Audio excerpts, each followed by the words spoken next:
Alors, doyen Mohamed Diong, vous faites partie des doyens de la presse sénégalaise. Aujourd'hui, une marche a été organisée à l'honneur de Pape Alé Niang, qui n'est pas un journaliste qu'on ne présente plus en tant que doyen de la presse sénégalaise.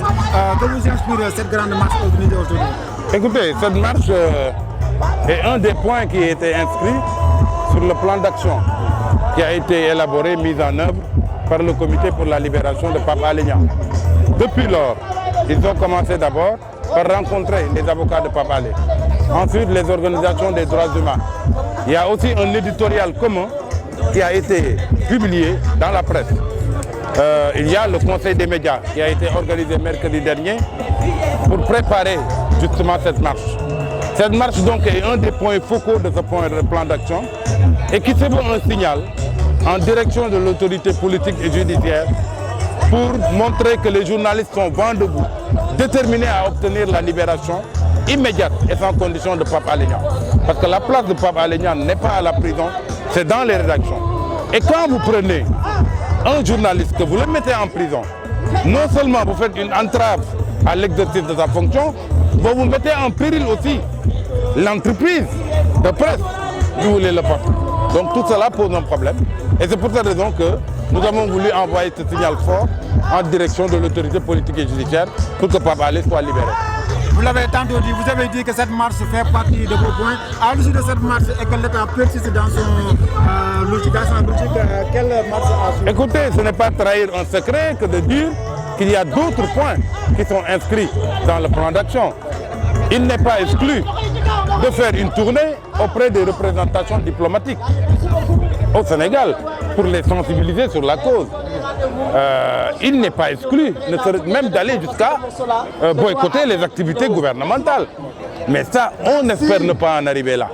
Parce qu'en plus de la pression qu'il y a aujourd'hui de la part de la corporation sur l'autorité politique et judiciaire, il y a des organismes internationaux qui nous ont également rejoints dans ce combat. Reporters sans frontières, c'est déjà fait.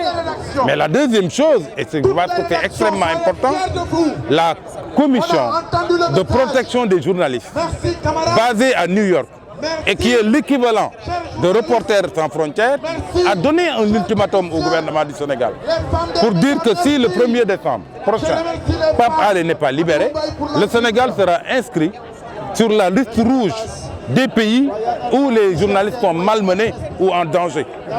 Ce qui serait très dégradant pour l'image du Sénégal à l'international. Et on espère que les pouvoirs publics seront très attentifs à cet ultimatum-là de la CPJ et iront dans le sens d'une libération de Pape Alé Niang. Également, le constat fait, c'est que le rapport entre journalistes et politiques n'est bon que lorsque ces derniers cherchent à obtenir peut-être le pouvoir, mais une fois au pouvoir, ça devient donc un rapport de force entre journalistes et politiques. J'ai dit tout à l'heure que ceux qui font à Pape Alé Niang le procès d'être de connivence ou en collision avec quelque leader politique que ce soit se trompent radicalement. Pape Alé, c'est quelqu'un qui est resté sur les mêmes principes depuis des lustres.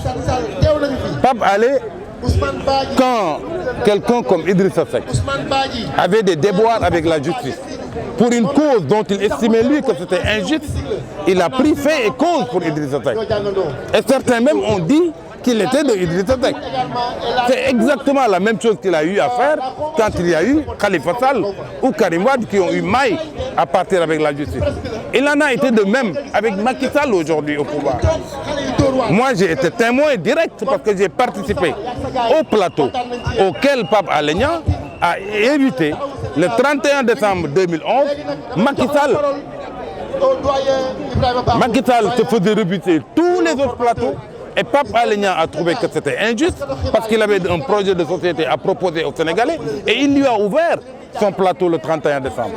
Et je crois que ça a contribué à vulgariser le projet de société de Macky Sall et ça a contribué à son élection. Donc Pape Alé n'est pas là pour des causes politiques, il est là pour des causes qu'il juge justes.